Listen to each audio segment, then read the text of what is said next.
무주택자분들이 빚을 내서 집을 사기 시작한 겁니다. 그런데 이 상황이 지속될 수 없다는 거예요. 지속돼야 집값이 오르잖아요. 이 실수요가 움직이는 시장은 단기간에 그칠 가능성이 있어 보입니다.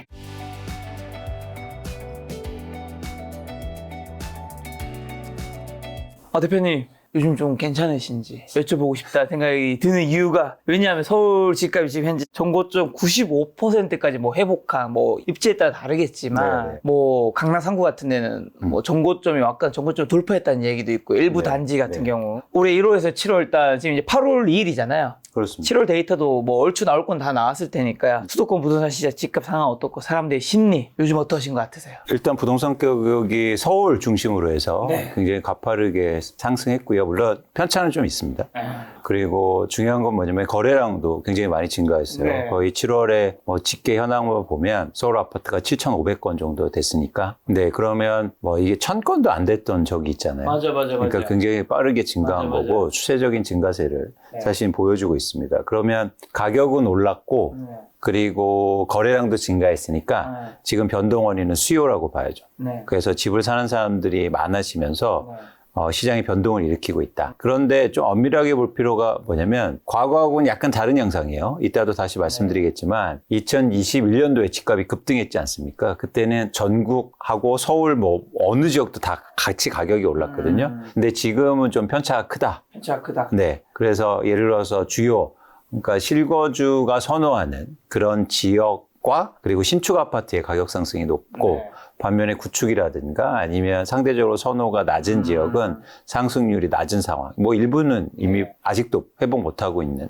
그런 시장이라고 보시면 됩니다. 그럼 말씀 주신 내용에서 하나씩 지금 좀 드려보면 네. 수요가 움직이고 있는 것 같다고 했는데, 그러면 사람들이 이제 요즘에는 집을 사고 싶은 사람들의 심리가 굉장히 좀 조급해지고 있다는 거네요. 그렇게 봐야 되는데요. 저희가 이 그래프를 한번 보시죠. 그래서 그래프를 보면 이제는 네. 명확하게 보실 필요가 있는데, 최근에 보시는 것처럼 거래량도 증가했고 가격도 이렇게 오르지 않습니까? 네.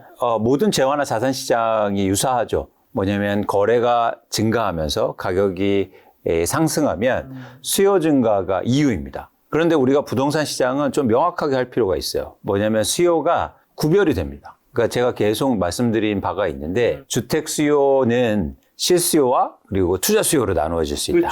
그렇죠? 그래서 투자하려고 아파트를 사는 사람이 있고 또 직접 사용하려고 아파트를 구입하는 사람이 있는데, 최근에 시장의 변화와 똑같이 증가하는 부분이 있어요. 그건 뭐냐면 주택담보대출이요. 그러니까 대출을 일으키면서 수요가 증가하고 있어요. 그러면은 김 작가님 보시기에 투자 수요입니까? 실수요입니까? 실수요이신 분들이 대출을 해서 집을 사는 거 아닌가요? 그렇죠, 그렇죠. 네. 뭐 이렇게 눈치를 그냥 갭 투자는 전세로 되는 거니까. 그렇죠. 자신 있게. 나 자신이 없어. 제가 뭐라고 하지 않지 않습니까? 정답은 정해져 있는 것 같고 출제자는 정답을 알고 아니에요. 있고. 저 정답 정해져 있는 거 아니에요. 수치로 보여드린 거잖아요. 그러니까 뭐냐면 주택담보대출이 증가하면서 수요가 증가하니까 말씀하신 대로 실수요예요. 그렇죠. 그러니까 투자 수요는 대부분 전세를 끼고 사잖아요. 네. 일종의 갭 투자라고 하는데, 전세를 끼고 사는 분들은 1순위 대출이 안 되지 않습니까? 그래서 보시는 그래프는 은행권의 주택담보대출 현황인데 일반 개별 대출이에요. 정책 대출 빼고. 그러니까 실제로 많은 분들이 내 집 마련을 위해서 창구에 가서 대출 받는 사람들. 근데 어떻습니까? 최근에 이렇게 증가하고 있죠. 이건 뭐냐면 대출이 증가하면서 수요가 증가했다는 건 이 수요가 실수요라는 겁니다. 실수요들이 지금 시장을 움직이고 있다. 실수요니까 요즘 뭐 얼죽신이라는 말 유행하지 않습니까? 얼죽신. 예. 얼어 죽어도 신축. 예. 그러면서 상대적으로 신축 아파트. 내가 거주하려니까 구축보다 신축이 좋잖아요. 그래서 그런 집들을 대출받아서 사는 사람들이 증가하고 있고, 그게 시장의 변동원이라는 겁니다. 자, 아까 전에 이제 편차 크다 말씀해 주셨으니까 서울에 25개 구니까 살고 싶은 지역 어디가 오른 거죠? 대표적으로 마용성이죠. 마용. 이거 많이 얘기하잖아요. 네. 근데 용산은 제외하고, 용산은 뭐냐면 일단 재건축 이런 개발 이슈가 있기 때문에 제외하고, 마포구와 성동구에 공통된 점이 있어요. 뭐냐면 신축 아파트 비율이 40%가 넘어요. 신축 아파트 기준은 최근 10년 내 건축된 아파트. 그러다 보니까 상대적으로 이 지역에 신축 아파트가 많잖아요. 그래서 실수요자들이 이 지역을 산 거죠. 그러면서 가격 상승폭이 컸다. 특히 성동구 같은 곳은 막 월간으로 해서 0.6%, 7%가 상승하니까 굉장히 상승률이 높은 그런 상황입니다. 근데 아까 전에 또 이제 아파트 거래량이 7월 달에 한 7,500건. 네. 제가 알기로 6월 달에도 7,000건 넘었던 걸로 아는데 이런 추세를 하면 이제 올해 이제 4분기 때는 월에 1만 건 넘을 수 있다는 얘기도 들리고 있더라고요. 기사를 보면. 근데 지금 가격이 오르고 있으면서 거래량도 붙었다는 거는 상승의 분위기가 조금 더 강한 거 아닐까. 그렇죠. 그렇게 해석할 수 있죠. 말씀하신 대로 더 정확히는 6월에 7,500건 이상을 찍었고 7,500건. 말씀하신 대로 이제 저희가 그러면 7월에는 어떻게 될 거냐 이런 건데 현재 기준으로 해서 한 5,000건 이상 지금 거래가 되고 있거든요. 지금 이제 8월 초니까. 네. 그래서 한 달 또 이 신고 기간이 한 집계가 달 안된 것들이 있으니까. 남았으니까 그러면은 이게 와 7월에도 6월보다 거래량이 더 증가할 수 있겠구나 네. 이렇게 유추할 수 있는 건데요. 중요한 건 뭐냐면 일단 그 신호는 맞습니다. 네. 거래량이 증가하고 있고 가격이 상승하고 있으면 네. 추세적으로 가격이 오를 가능성이 있어요. 근데 여기서 중요한 건 그 수요가 어떤 수요라는 거를 아까 실수요라고. 그렇죠. 그런데 제가 말씀드리고 싶은 건 이 실수요는 지속될 수가 없어요. 그 지점이 되게 중요해요. 그러니까 뭐냐면 실수요는 가격이 오르면요. 자연스럽게 줄게 돼 있습니다. 네. 쉽게 말해서 지금 대출을 일으켜서 집을 막 사잖아요. 그러면 가격이 계속 오르기 위해서는 대출이 더 증가해야 되잖아요. 그런데 그러기에는 한계가 있다. 여러 가지 이유 때문에. 그리고 뭐냐면 실수요자들이 가격을 계속 밀어올리면서 사진 않는다. 그래서 제가 보기에는 이 실수요가 움직이는 시장은 단기간에 그칠 가능성이 있어 보입니다. 지금 대표님 말씀은 수도권 집값이 이제 지금 상승 얘기하시는 분들은 바닥을 다지고 상승으로 들어섰다고 얘기를 하는데 대표님은 지금 8월 현재의 기점으로 아니다라고 보시는 입장인 건가요? 그렇죠. 원래 제가 계속 얘기 드리지만 어쨌든 거래량이 중요하다고 말씀을 드렸는데 네. 그 거래량을 올리고 있는 주체가 되게 중요하잖아요. 네. 그래서 이제 먼저 질문을 던지고 싶은 건 그럼 왜 갑자기 네. 실수요자들이 대출 받아서 집을 사고 있냐? 이유가 뭘까? 왜 안 사다가? 네. 그렇죠? 그러니까 예를 들어서 그동안 이런 거예요. 그러니까 2022년도와 2023년도에 제가 여력이 있었어요. 집을 산. 근데 집값이 빠지지 않았습니까? 그래서 집을 사려고 했는데도 보류했어요. 그렇죠. 그러다가 그분들이 이제 대출 받아서 집을 사기 시작하는데 왜 살까? 그건 저는 심리적 변화를 일으키는데 두 가지 원인이 있다고 보고 있습니다. 하나는 집값이 막 빠지니까 정부가 규제 완화를 해줬어요. 이런 것들 해줬군요. 그렇죠. 대출 규제 완화해주고 세금 완화해주고 개발 규제 완화를 해줬어요. 특히 대출 규제 완화의 대부분 방향성은 무주택자나 실수요자를 기반으로 해서 대출해 주는 거예요. 다주택자한테 대출을 해주진 않아요. 네. 그렇죠? 그래서 이런 규제 완화가 또 하나는 뭐냐면 이런 세금 완화해주고 개발 규제 완화해주면 누가 더 심리적으로 불안하게 될까요? 집을 많이 갖고 있는 사람들? 투자하는 사람들? 무주택자분들이 그렇죠. 이렇게 막 규제 완화해주니까 심리적으로 불안한 거예요. 지금 사야 되는 거 아닌가? 이러다가 집값 오르는 거 아닌가? 그러니까 이런 규제 완화가 무주택자나 실수요자들의 심리를 되게 자극하고 있었단 말이죠. 두 번째로 여기에 이제 불꽃을 당긴 건 이거예요.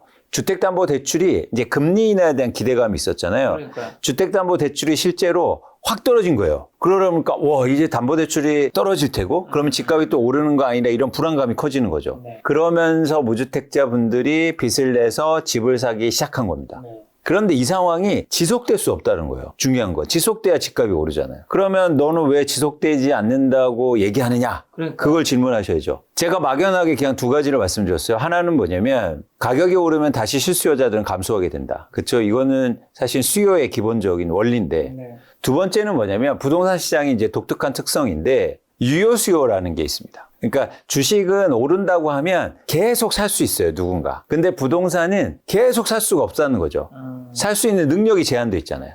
그런 차원에서는 유효 수요가 정해져 있다. 그래서 연간으로 해서 제가 월평균 유효 수요를 서울을 4,500명이라고 예측하고 있는데 지난해에는 예를 들어서 2,000명밖에 사지 않았어요. 그러면 2,000명이 남아 있었단 말이죠. 근데 그분들이 올해 들어서 집을 사고 이렇게 7,000건 이상으로 올라와 있는데 근데 이렇게 사고 나면 다시 줄어들게 되겠죠. 실수요는. 그런 측면에서 시장의 변화를 저희가 예상하고 있는 겁니다. 그런데 김 작가님 공교롭게도요. 지금과 같은 상황이 과거에 똑같이 있었어요. 2009년인가요? 네. 볼까요? 네. 왜 이게 중요하냐면 그러니까 자산 시장은 과거를 보는 게 되게 중요합니다. 과거에도 굉장히 유사한 패턴의 시장이 형성되어 있었을 가능성이 높아요. 네. 왜? 사람들은요, 변하지 않았어요. 똑같아요. 10년 전이나 20년 전이나 30년 전이나.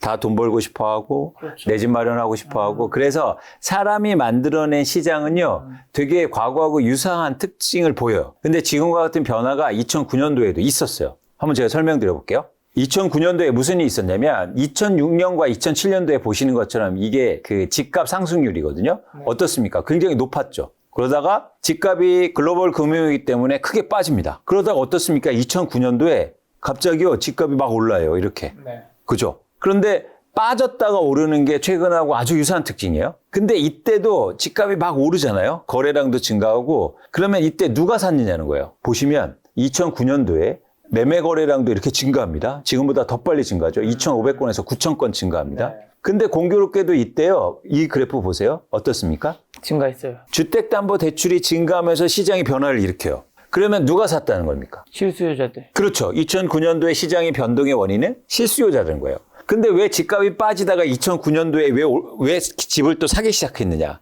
두 가지 원인이었어요. 지금하고 굉장히 공교롭게도 똑같습니다. 2008년도와 9년도에 부동산 정책을 보면요. 계속 완화해줘요. 네. 시장이 위축되니까. 지금하고 똑같아요. 뭐 미분양이라든가 재건축 규제 완화라든가 이때 당시에는 심지어 네. 재건축 규제 완화를 어떻게 해줬냐면 이전에는 안전진단을 2번 했었어야 돼요. 네. 근데 한 번으로 완화해주고 용적률 상향해주고 그다음에 대출 규제 완화해주고 이런 규제 완화를 해줍니다. 그리고 두 번째 또 하나 뭐냐면 주택담보대출이 2009년도 전에 갑자기 뚝 떨어져요. 그러니까 금리 인하 기대감이 컸단 말이에요. 금리 인하 기대감 그리고 규제 완화에 대한 어떤 이런 불안감이 커지면서 무주택자분들이 빚내서 집을 사기 시작한 거죠. 그러면서 시장의 변화를 일으켜요. 놀랍지 않습니까? 2009년도에 집값이 빠지다가 굉장히 빠르게 상승하는데 거래량도 이렇게 많이 증가했다는 거예요. 근데 우리가 관심 있는 건 이 2009년도의 모습이 지속됐느냐? 이 답은 알고 있잖아요. 그때 당시에 뉴스를 한번 볼게요. 2009년 4월부터 2010년도 2월의 기사입니다. 김 작가님 한번 읽어주세요. 강남 상구 아파트 2달째 거래량 가격 상승. 서울 아파트 가격 연일 최고치. 한다가 서울 신도 수도권 아파트 전세가 동방사서 서울 아파트가 또 최고치. 아파트가 전고점 넘어섰거나 다가섰다. 강남 아파트 전세 끼고 살아. 지난달 아파트 거래량 폭증. 이거 지금 뉴스가 아닙니다. 근데 지금 뉴스하고 똑같아요. 네. 2009년 4월부터 2010년 2월까지의 기사예요. 그런데 이 뒤로 실제로 집값은 어떻게 됐을까요? 그건 기사만 보겠습니다. 2012년 기사예요.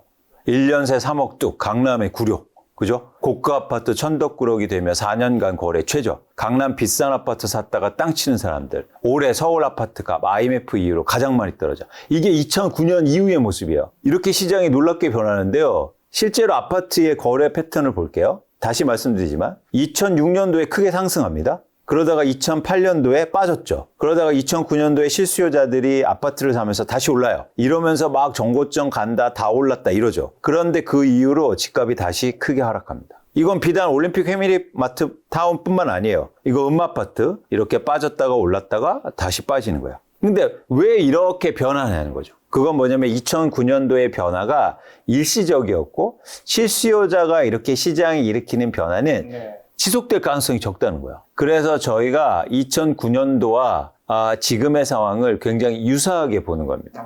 지금 이제 대표님 말씀 2009년처럼 지금 이게 일시적 반등일 수 있다는 건데 그렇죠. 원래 역사를 보면서 우리가 패턴을 공부해야 되는 건 맞지만 역사가 늘 똑같이 재현되는 건 아니잖아요. 않죠. 일시적이지 않을 수도 있으니까 사람들이 지금 집에 사는 걸 거란 그렇죠, 말이죠. 그렇죠. 어떻게 되면 또 일시적이지 않을 수 있고 어떻게 보면 대표님의 이 전망이 틀릴 수도 있는 거죠. 어떤 경우는 틀리고 올해 하반기도 내년도 집값이 상승할 수 있을까요? 그러면 예를 들어서 시장에 투자자들이 들어오면 달라질 수 있습니다. 네. 실수요자 말고. 투자 수요가 막 들어오기 시작하면 시장이 제가 예상한 것보다 완전히 달라질 수 있어요. 그래서 앞으로의 변동원인은 투자 수요가, 그러니까 실수요는 다시 줄게 될 거예요. 네. 그런데 시장에 투자 수요가 들어오면 양상은 완전 달라지겠죠.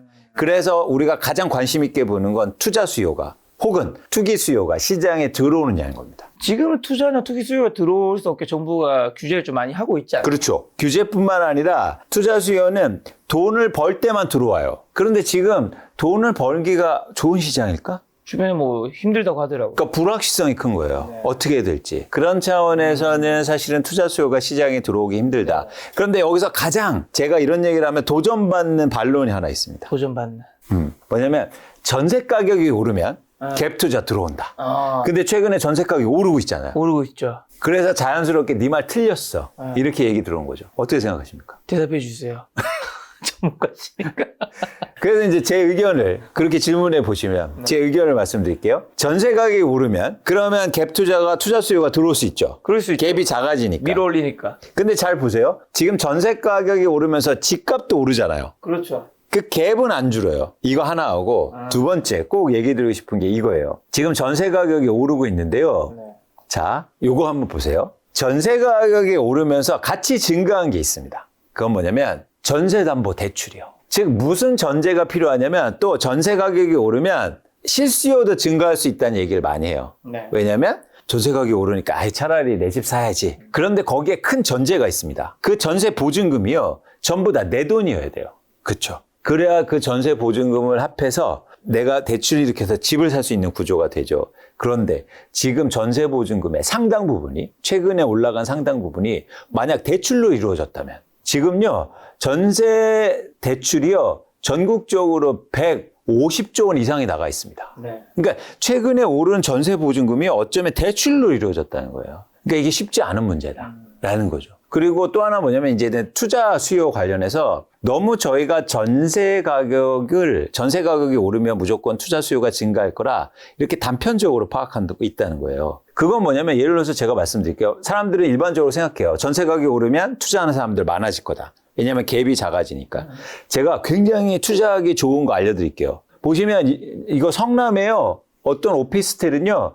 지금요. 시세가 1억 4천인데 이거 보세요. 전세가 1억 4천입니다. 돈 없이 사실 수 있어요. 그러면 투자하는 사람들 몰려들어야 되잖아요. 그렇죠? 500만 원에 살 수 있는 오피스텔 집들이요. 있단 말이에요. 근데 왜 안 살까요? 가격이 안 올 거라고 생각하니까. 그렇죠. 그 지점이에요. 근데 우리가 너무 단순하게 자 전세 가격이 올라? 그러면 내가 투자하는 자금이 줄어드니까 무조건 살 거야. 네. 그렇지 않다라는 거예요. 투자 수요는 그렇게 단순하게 움직이지 않는다. 그렇기 때문에 최근 현황을 보세요. 서울의 아파트 갭 투자 건수인데 어떻습니까? 계속 감소하고 있다는 거예요. 실수요는 증가하고 있지만.